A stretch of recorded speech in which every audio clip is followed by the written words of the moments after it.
So distance is something mentally. It's not the physical distance, right? Because maybe the worst distance between two fighters is actually not being super close, but being at a distance where your kicks, kicks and your punches are most effective, right? Mhm. So you sometimes you want to get extremely close, sometimes you want to get outside that distance, and the same with the board. I mean, what is your feeling of being close here, right? Welcome to the Visionary Board podcast. This show is for board members, aspiring board members, and senior executives preparing for their role in the boardroom. Each episode, we go beyond theory and buzzwords to explore how high-performing boards actually operate and what it takes to be a board member.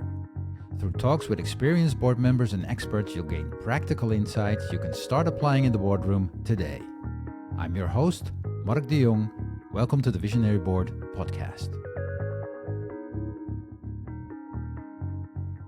In this episode, we are going to discuss the distance of the board. When does closeness become interference? And when does distance become negligence? And for this episode, my guest is Henrik Albertsen. So, Henrik, welcome to the show. Thanks a lot, Mark. Thanks. Pleasure to be here. Yeah, good. So can you please introduce yourself to the audience? Yeah.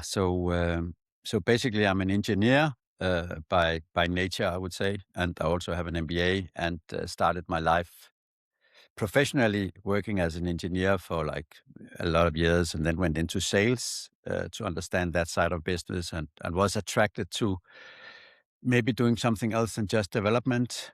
And then after having finalized my MBA, I actually went into venture capital in the late 90s and had the opportunity to work both in London and Silicon Valley, which was absolutely great. So leading up to the big boom and bust in the start 2000. And then went into one of the larger Nordic banks and became the managing partner of a venture capital fund there.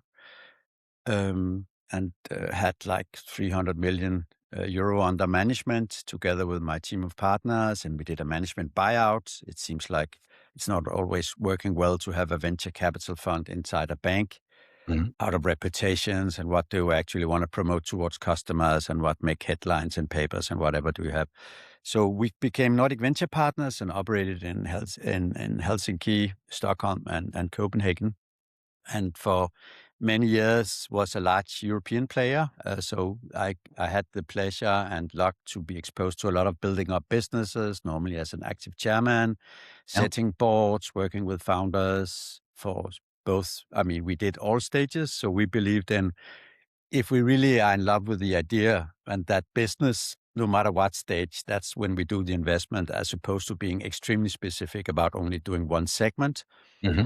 And we had equal success of just doing pre-slide investments as several times we created companies with founders up to like 300 employee companies and so on and so forth. So that gave a lot of experience for many years. And I feel really lucky, and you have to be lucky, of course, to be in that space. There are so few positions. And I think I've done more than 400 transactions in venture during my life. After we ended that off and sold the residual funds off, there was an appetite from our investors not to invest directly into venture funds anymore. I started a software company doing healthcare platforms for Africa.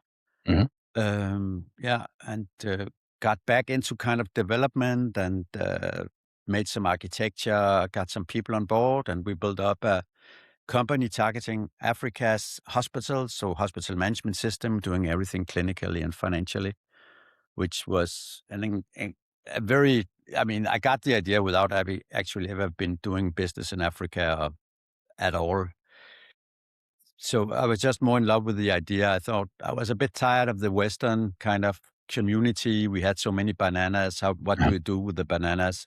As opposed to you don't have enough bananas. I thought that was as an older person, a more interesting problem to solve. Also, you have kids and so on. You think about the world and Future, all those good things, right? So engaged and had a team on board and got some partners in Africa, some young people just out of university, and we built up the company, and that was an amazing part of my life. And after a lot of years in that, still being, of course, a shareholder on that, I went back to venture capital. Mhm. And then the last 12 months, I've been diving into actually defense and work very actively in defense right now. So that's the professional part of me. Just privately, I started a karate club, Knockout Karate, 4 years ago with one of my friends. Mhm. And I have 4 kids and like music. I have a small music studio. So that's it. That's well, it's a very impressive track record. And I also I dove into your history a little bit, and you mentioned, yeah, you're an engineer, right? And I noticed you were like inventing a software hardware solution when you started out when you were around 20. Yeah.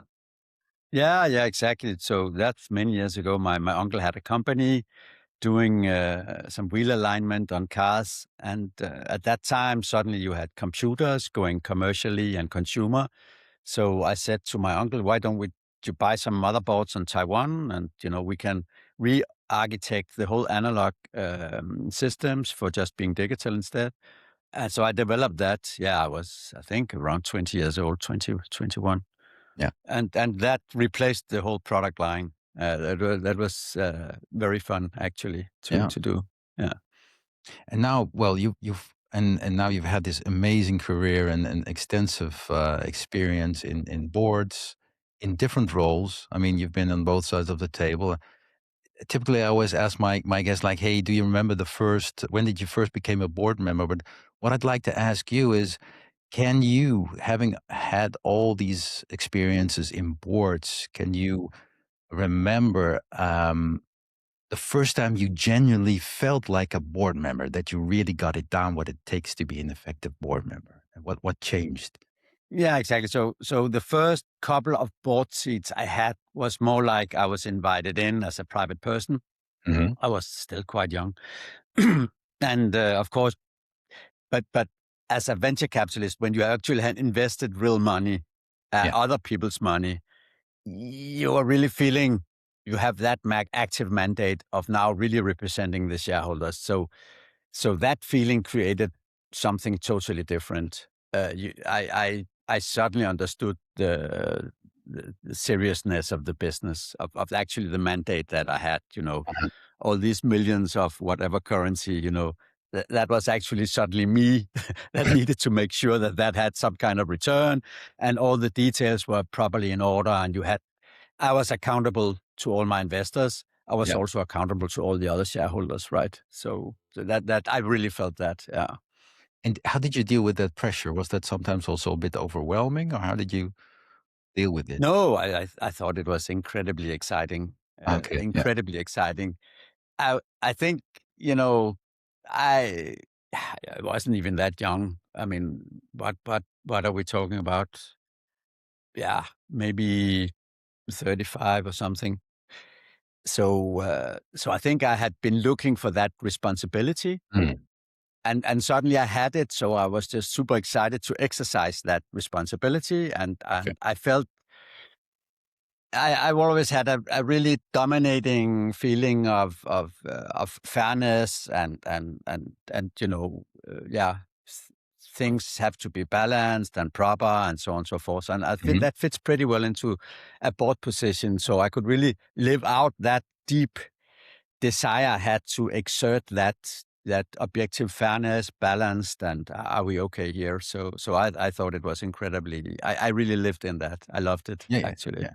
But from an upside feeling, right? Because there's also people that could be a little bit strained about it. But ooh, this is a huge responsibility. Yeah, I understand why people will feel scared about it. Yeah, That's not my point. yeah, It's just you have different things in your life. People are very different. For me, that particular yeah, ambience of getting in there, and suddenly they had to listen to me. I was an investor, right? So yeah, yeah, I wasn't just invited in as nobody, and then there were some investors with money and decisions and so on. Yeah. yeah, yeah. Cool, cool. Let's dive into the main topic of today, the distance of the board, and I want to explore a couple of topics in there. And to begin with, I want to begin with the power and the agenda. So the chair versus the CEO. Who sets the process? Who defines the agenda? And you sat on both sides of the table, so I'm very curious to hear what your vision is on this. Yeah, exactly. So I've been sitting all three sides of it, right? So I've been a very active chairman, I've been a very active CEO, and I've been an active board member as well, Yeah. right? Yeah. So and there are really three sides to it. So I don't. So I am around the opinion that whatever works, Mm-hmm. that's good. So if we just scope it, we are not talking here about how does things work in large banks and large international corporations. Mm-hmm. We talk about building up business for smaller companies. Yeah. I think if we scope it like that right now, then it's easier to talk into it because, of course, there's different models and responsibilities and so on and so forth, right? So I think, ideally, what makes the business successful and what does it take? I mean, if the CEO knows his markets and his stuff, then you don't want to intervene too much. You just want to support everything that goes on there. Mm-hmm. And you can't, everybody in the board make sure that is happening and so on and so forth. So it kind of needs to be the chairman, right? Mm-hmm. So many times as my own role as an active chairman, I've always offered support for whatever. My phone is always open. I like to always be available on the phone, but also here just commercial, big meetings, potential customers, existing customers, crisis management, blah, blah, blah. Just always be online, available as a resource, as a sparring partner for the CEO. I think that works super well. And in that sense, of course, you're decoupling the rest of the board a bit, and they have to use their own common sense. Does this relation now make sense? Because they're exerting some of our power and it's kind of running in their direction without us maybe always be there understanding what's happening. So you need to be transparently reporting back to the board so they feel good about that if you're the chairman, and doing that with the CEO and so on and so forth. And then together, when that works really well, you will set that agenda together, right? Sometimes you see that the CEO and the management drives the agenda, and so if we talk about what do you actually want to know as a board member, Yeah. you want to know what goes on. If it's a very large company and it's at a bank, I mean, you can go down to a retail, and you can go in and you can be serviced as a customer and you can see what goes on. If it's a startup, I mean, what do you actually know? Have you ever talked to a customer? Have you ever been a customer to that business? Who's telling you what the customers thinks about your business? So that distance suddenly can become incredibly big and very difficult to take decisions if you don't know how well the product fit is with your customer segmentation, and if you have your customer segmentation right, and that match, that's just super difficult, right? So if the CEO and the management drives an agenda, you will have your focus on those agenda points, but actually not really knowing the underlying business. And many cases where there has been fraudulent cases, like large scale in the Nordic countries, it has been because the board, in good faith, have followed those CEO agendas. They have never asked the CEO if they could visit a customer, for example. So, and how do you deal with that situation? So how do you go in? No, so I love to talk to customers. So I love to sit down and help the CEO, be there, see the body. If it's a physical sales, which it has been, I like enterprise sales, not consumer. I have no clue about how to do consumer stuff. So many times you have the possibility to co-visit large accounts. You come, you see their body language, you see what part of our story do they like and don't they like. Is there anything we should adjust? I really like that. So I like to get in front of that because for me, that's the market. That's exactly that. What makes them take that decision and what makes them hesitant about taking that decision. So I can only recommend that. And would you do that only as the chair, or also invite other board members to co-visit these? Oh man, I would always, if I have the responsibility of being a board member, I can't work properly without having that information. It would be more in the blind, you don't even know if the agenda is the relevant stuff that goes on, right? So, So basically, you're saying, okay, you need as the board of especially like startup scale-ups, you need to be also setting the agenda, have also an important role in that. Yes. So if we get into that, so if we talk about the topic being close to what? You need to be close to the market, understanding you have seen customers, you have talked to customers, you have Yeah. seen or talked to potential customers. Mm-hmm. You have talked to other parts of management than the CEO. Yeah. Not necessarily on a regular basis, but not in a non-regular basis. They should know your name. If you meet them on the street, you know who each other are, and Yeah. you know what's current issues or topics in the company and so on and so forth. Yeah. And so we're getting a little bit into the proximity of the business that I was also planning to talk about. And I was actually planning to ask you this question later because I know you teach Shin Karate, and me as a martial artist too. We both know that the Japanese word ma'ai is the concept for the distance between the two opponents. And I was actually wondering, like, is there something that how you think about distance in the dojo that also shows up in how you think about distance in the boardroom? Yeah, exactly. So it's a good point. So distance is something mentally. Mm-hmm. It's not the physical distance, right? Because maybe the worst distance between two fighters is actually not being super close, but being at a distance where your kicks and your punches Uh-huh. are most effective, right? Mm-hmm. So you sometimes you want to get extremely close, sometimes you want to get outside that distance, and the same with the board. I mean, what is your feeling of being close here, right? Yes. You can be extremely far away. I've seen that. Boards, you send out board packages. I mean, Mm-hmm. they are filled with stuff.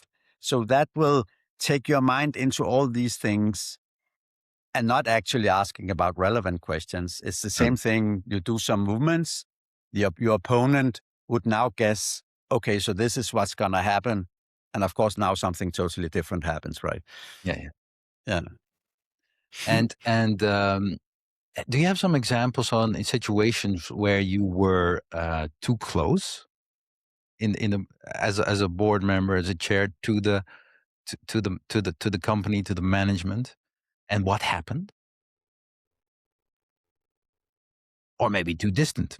Yeah, it's a good question. So I always I mean, if you have a choice that the CEO is the CEO Mm-hmm.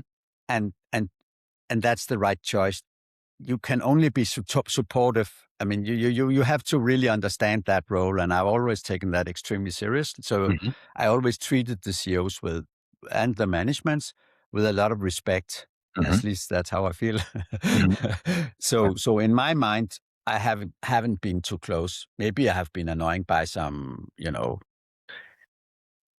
for me to make sure that I really understand it. That will be a series of questions that I would ask. Mm-hmm. But if there's nothing to hide, they would willingly answer those questions, right? So, Yeah. so it's it's not normally a problem I've had. I've seen some chairmen absolutely being too close by not understanding their role properly, but trying to take operational decisions without involving board, without actually understanding the CEO and so on. So I've Okay. seen that. It's not something I've done myself. You can always you can never think you are not too distant. I would never claim that I haven't been too distant. I would always really try to be humble about understanding if I'm actually close enough. Yeah. Yeah. And have you also had discussed this with? Have you ever had a little bit of a pushback from CEOs, or how do you approach this? Because I can also understand that this is something that you need to talk to about with the CEO. Like, hey, this is how I see my role, and how do you sort of sell it? Yeah, it's a bit difficult to say because many times when I was the chairman, Mhm. I was also the financer of the business with very deep pockets. Yeah. So there was an extreme motivation for the CEO Yeah. to have me understand the business in a lot of details. Yeah. So to be honest, They were always very cooperative. it was not maybe always me. It was sometimes maybe also some money. Yeah. And okay, so and have you also like we were talking about, you just had an example where you said, hey, some chairs they came too close.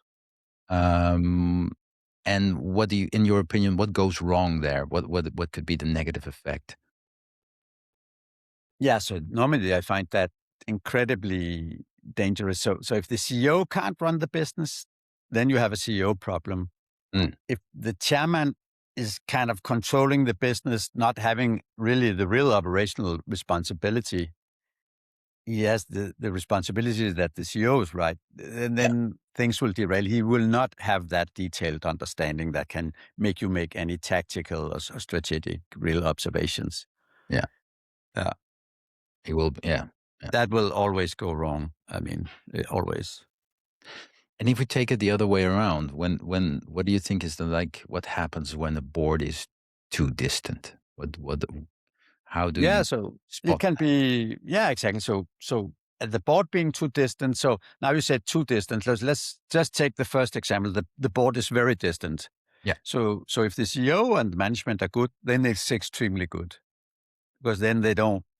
It takes time to have board meetings to prepare a lot of material and blah, blah, blah, right? So if it's not helping out, if you're in a stage, you're developing maybe the first prototype of your product, you don't need a lot of board interaction, right? Because what would they really know? Hopefully you have complete understanding what needs to go on in the team itself, right? So that's only good if they're too distant. But of course, if management don't want the board to be involved, and there would be a lot of reasons they should be involved, then we get into dangerous territories, right? So and that was when you see stuff in papers, when things blows up, that's typically what has been the case. Normally those boards would have been good, well-meaning people that have just been underinformed of and misled by management. Yeah. But do you also see that as a responsibility? Because you said misled, but what do you see as a responsibility of the board themselves? No, exactly. Yeah. So no, super good point. So those would be some important points when I teach in board situations, teach potential board members about how to behave. It is to really make sure you take that responsibility of understanding what happens on behalf of all the shareholders and your responsibilities towards society, because it's so easy to come to a meeting. There's some professional people making an agenda. You talk through the agenda points, well, and you haven't talked through anything that's actually important. Yeah. Exactly. And are there typical topics that boards tend to not put on the agenda, maybe because they're a little bit lazy? But are there some topics there that you say, these always deserve special attention from a board perspective? Yeah, for me, I mean, so I think cash flow as one thing, right? So you always need to understand the cash position today, right? Number one is, of course, do we have any public debt, right? That is not always point number one, but should be, right? And then number two is, of course, the cash position. How many months of runway do we have, and is everything fine? And then there's interesting stuff about, are we pricing things in the right way? Is our customer segmentation right? It's just, it's incredibly important. I remember once one of my best investors in a company had started really, really heavy into the area that we made and so on and so forth. I wanted to get into a new country and add a country to what we were doing already, right? And he was opposed to we entered into a new country. And we had some good discussions, and I ended up not doing what he said as the CEO. And later on, that country was the major pool of revenue, right? But there was a lot of good reasons to say he was right in his assumptions. But in the end, as the CEO, I took my responsibilities as I did. So, I mean, sometimes it's just super difficult. So you have to look at who really has the information of what Yeah. should be decided and so on. And then you kind of have to lean into that and just trust that hopefully that makes sense. Yeah. I want to explore a little bit the topic of the composition of the board, expertise versus personality. And then you've been chair on many boards. So I know that in one of your boards, you explicitly emphasize the diversity across education, professional background, global reach, gender, and age. And I was wondering, like, how do you weigh those trade-offs when building a board? Yeah, it's exactly. So it's normally I would say it's not so much about, yeah, I mean, it's good towards society that you have some diversification and so on and so forth, and that's all fine and good. But in the end, it's the personality, man, because you are sitting on a broad mandate, right? You represent society in a limited liability company, so you have to make sure they don't do anything bad towards society, which can be, too much debt, environment, human labor, blah blah blah. So that's one thing. You have to, uh, but then looking through what really goes on, right? If you're only the tax expert in the company, but you have that broad mandate, and you're chosen because of your tax expertise, stuff just gets difficult, right? Because that's actually not the role in reality that you have to fulfill. So I understand this. We need these competencies on the board, and we need these competencies. But in reality, all board members are equally liable of understanding all parts of the business and pulling kind of the red flag if something bad goes on, right? Yeah. So it is really delicate. It is very nice to have some vertical specialists. So you just have to be smart about it. I mean, that equation will, of course, never go up, but you need to be smart about it. So a bit of this and that, but really it's down to the personalities. Can they kind of raise the red flag? Because you may oversee it and you may rely on some of the other people to actually do that. And that's also where some kind of diversification is good, right? You want to make sure when you oversee things that you should have seen, and that will happen always. You're a human being, right? You have some good people around you that will not be afraid to raise their voices and to speak up. And I think that's the absolutely most important part of it. Because the management in the end have to be able to propose a proper strategy and so on. Otherwise, you have some really other type of problems, right? Yeah. So if we would say, like, if you have to choose between deep domain expertise and deep board expertise, would you more favor people with deep board expertise or in their personality? Yeah. So the problem with deep board expertise, it is that doesn't testify that person will actually pull the red flag when it's needed, right? Because it can just be a person that is popular, have a good brand, but I mean, do they really pull the plug when it's needed, right? So it's really a personality thing. Yeah. And also, you want to be. You sit in the board, you don't meet that often. It's nice. You say hello again. Maybe you don't meet these people in other circles. There's a good ambience and atmosphere, but maybe that shouldn't be always, right? Sometimes this should be a quite bad meeting because there's some serious bad stuff going on, right? And we need to talk about it, and it's not on the agenda. But I heard this and that, and my feeling is this and that. And you don't want to look like the bad girl or guy, but so it takes some barrier to get into that mode. People are friendly and good to see you and all that good. So you need to, in a polite, good way, actually push some stuff that is absolutely not nice to talk about and it's not on the agenda, and management don't really want to discuss it, right? Yeah. And when in selection of board members, how do you weigh if people are compatible? Does that matter at all? Do you just hire them for who they are, or how do you also judge how well they could work with the others? No. So I wouldn't, not in a board. I would never look at that. I would expect them, we are way above that they should work in a team, blah, blah. Yeah. They need to work as individuals and speak up no matter what, right? So I would definitely look at that. Yeah. Okay, cool. So how would you go about, how does that work when you're looking for new board members? Can you tell me a little bit about the process on how, because do you as a chair, are you just the sole responsible person for attracting new board members? Who weighs in on it? How does that work? Yeah, so normally you would talk about it in the board and you will have a kind of a short list, and then you can see, okay, who could we get that we know and are reliable? Yeah. And then, so normally that's the process. You make a list in the board and then you go forward with the introductions and interview people. Yeah. Yeah. Okay.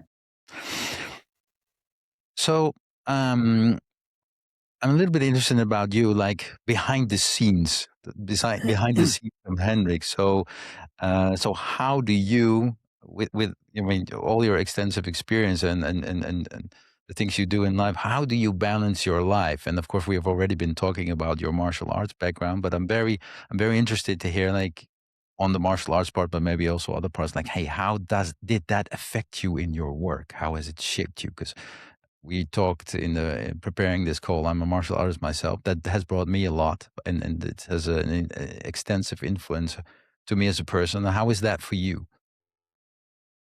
Yeah, so I think that kind of two things in it. The one thing is how do you become best at work? Mm-hmm. Because there is such a thing as work and time not being work. So how is that influencing each other, and how do you allocate that time, and so on and so forth, as number one. And with that, there's a side effect also. How do you really become who you really are? I think if all of us don't sleep for 3 days and compare who we are kind of the same. We're just zombies that can't do anything, right? Yeah. So how do you make sure then that the one that you really are, that really differentiate from others, that really have these expertises and competences, how do you become that person all the time? Mm-hmm. Exactly. So I think so coming to training, I have the martial arts. I do running and I do the gym, right? But martial arts is because of its Zen Buddhism elements, is what really makes you understand that it's not about physique. Of course, you need to be flexible and strong and blah blah, but everything boils down to something mental, right? Yeah. Who you are, how do you feel, can you control how you feel? I mean, I teach 4 hours a week, Mm-hmm. and it's a lot about the state people are in. How do you want to feel when you do this and that? I talk into feelings, not you should hold your hands like this. That there's a feeling of what do you want to achieve by doing that, right? So I think, and by doing that so much as I do, it keeps continuous, having my eyes view the whole world through that, that thing, that there's a reason behind people having a behavior. And I'm always looking at that reason more than just concentrating on the behavior. So I think that thing gives a lot, and that spills over into running. I enjoy running a lot, like really a lot. And for me, that's also a feeling like if you're not into running and just want to run, that's a horrible thing and you can't get anything good out of that. Otherwise, then it feels horrible. But when you get into it, it's like flow, nature, suddenly it's the smell around you, it's feeling, just moving like in a computer game with a joystick, and it's super nice, right? So yeah, it gives me something spiritual, and what is important, some of the stuff I do when I work is just very, very focused. So that's to do some things that can make me not think about that at all, gives me a lot, right? Which so that's one part of it, and then the other part of it is for me to be who I am. I need to be, I need to have been sleeping well. If I haven't been sleeping well, I'm not really who I am. And people don't get their bang for the buck by having me on board, right? It's only 80% and it's not really good. And you want to be really good because it's also good for yourself, right? So one thing is I measure myself a lot on sleep and the VO2 max and percentage of muscle mass because of a lot of running and karate. You need to really maintain muscle mass also to not lose it. So I take that as things that really makes me have that surplus energy. So I and I used a lot of time to really understanding that as an engineer. Let's just put it like in some Yeah. totally nerdy details. And then there's the other thing, like you get where if you play music, that is what is your creative workflow? And it's something I exploit later in life as a concept. Actually, if you have a music studio, it's what brought me into it. So if you have different instruments like synthesizers, pianos, and guitars, how do you actually place them so you play on them? And suddenly you understand, okay, if the piano stands there, then actually I play on it regularly. But if it stands there, then it tends to not to go to that. And then suddenly you have some years ahead of you of actually doing that experimentation. And it actually, I was inspired. One of my friends also has a music studio. He said to me once, when I was placing up a new place where I put my instruments, he said, no matter what, it will not be the end place. There's a lot of iterations when you first start up, right? So that creative workflow, that's amazing. What do you want to be creative about? So I invent products and architecture, some designs and stuff like that. So for me to be good about that, I work on several computers because of AI and what do you have. So they need some time to think as the rest of us. So I have different places for different products and projects where I have total computer stations with a lot of screens around it. And I found out if I use the same place for all the projects, I'm just not that creative. It just, because it feels the same, it's super difficult to make that basis and change. So I'm actually placing them totally different with different tables and screens and so on. I get totally into that other project when I just sit in front of the chair and then have that totally different environment. So that increased my creativity like a lot on work. Actually, it's very satisfying to think about that, to optimize your creative workflow and just really understand, because it seems crazy. What do I want all these screens and computers? It just really helps, right? So that has been kind of funny. So those are some of the things we talked about: training and music and creatism and who are you really? You are really yourself when you have been sleeping and you're in good, healthy state. Yeah. And do you know when did you? Because you said you picked up music a little bit later in life, but do you see a specific in your life when you really became aware of this? Yeah, absolutely. So no, I've been playing music all my life. It's just this about having, it was the music studio design that came in a bit later. But yes, no, so there were several phases of that understanding. So being brought up as an engineer and loving, I can sit in front of a computer for 12 hours, not moving, just doing computer stuff, right? Yeah. I'm that type. I just find that really giving, and it's absolutely not healthy, right? But I'm that type. So when I decided to come into sales, I was of course incredibly bad, because in sales you have to engage with human beings, right? And they behave different than a computer with a keyboard. So that took a lot of years, and I like that the details are okay as an engineer. I think that's kind of who we are, right?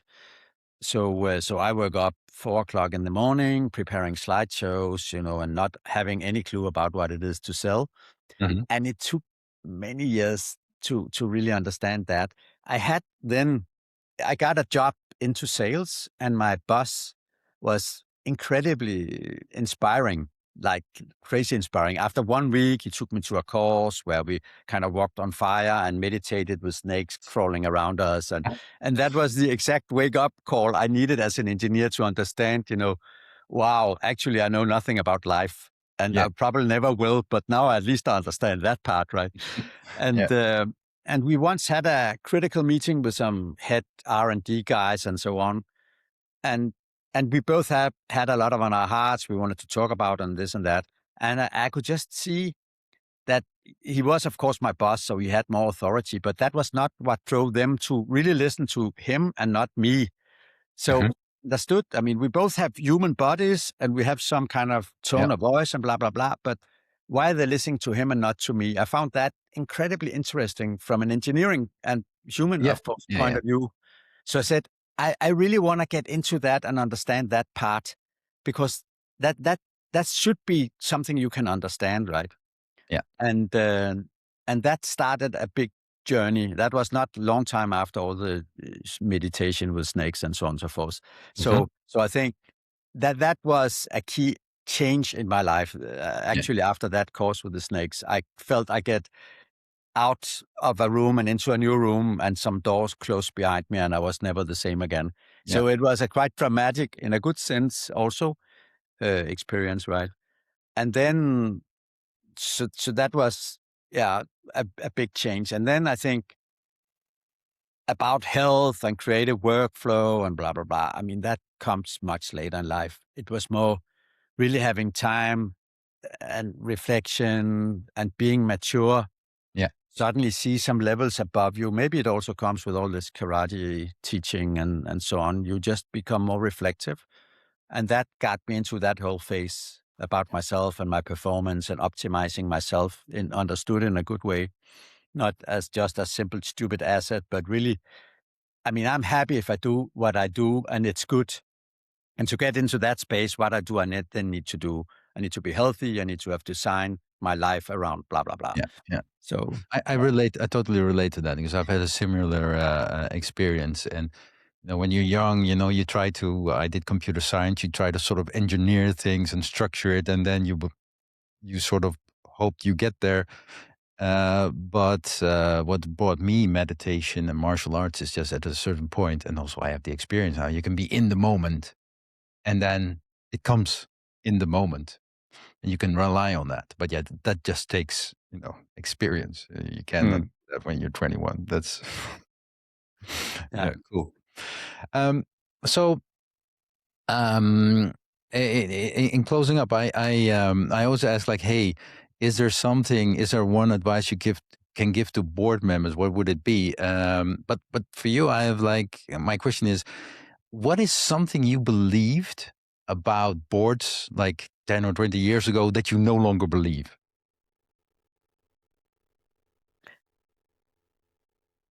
It's, so maybe I should say the first thing that came into my mind Mhm. when you ask that, instead of trying to be polite and lying about it. Uh-huh. So I think the idea of being a professional board member, and I would not say that as something negative towards all the board members out in the world, but more like an aspiration that Mhm. it's just really tough to be a professional board member. You really need so many things, Mhm. and so I think just to be humble about what it really is, and really to understand what is your obligations really. So I think that changed. I thought all board members in the world, that was just like Marvel comics, like Superman and all the other heroes, right? Uh-huh. And then I understood, ah, as maybe not that many boards that is actually working really well, right? I mean, Mhm. that's not my opinion, and it is incredibly difficult also. So I understand why that is. And what do you think? What advice do you think that most people give aspiring board members that you actually think is wrong? Yes, I think it's this that I had talked a bit into. It's the idea of being. I mean, you can be polite and being unpolite at the same time, Mhm. which is a bad phrasing, and maybe because English is not my native language. But I think it's the idea. There are always some critical issues and somebody needs to talk into it and raise your flag. You're not there just to, look at stuff and they say yes. There's always things that can be done in all businesses. There are major mistakes being done every second, in boards all day long. And you can prevent that by being really alert that what is the narrative that you are being presented and what is reality. And really, really think about that. I think that would be my advice. That's my main topic always when I educate or teach potential board members. Super. Well, thank you for sharing your experience and insights. It was a real pleasure. Likewise, Mark. How can people best follow you or reach out to you if they want to do that on the socials or whatever? Yeah, super difficult, I would say. They can follow you on LinkedIn, for example. No, yeah, they're welcome to always hook up on LinkedIn. So if they write something about they have seen me on this or something like that, then I would be responsive. But people tend to want to selling you something, right? Yeah. Normally, I would always help startups if I can with some advice. I mean, I feel an obligation because of my experience to just do that for whatever reason. So, but otherwise, I try to. We also, because I'm in defense now, we just have a low profile, right? But LinkedIn is a good place. Absolutely. Yeah. I'll share your LinkedIn profile in the show notes. Very good, Mike. All right, Henrik, super. Thank you so much. That's it for today, this episode. Yep. So, very good. Bye, everyone. Thanks for having me. Yes. Thanks a lot. Bye-bye. Hey. Bye. Do you want to up your game as a board member? Then go to the website thevisionaryboard.com and check out the training program. If you refer to this podcast, you get a 10% discount. So sign up now. See you on the next episode.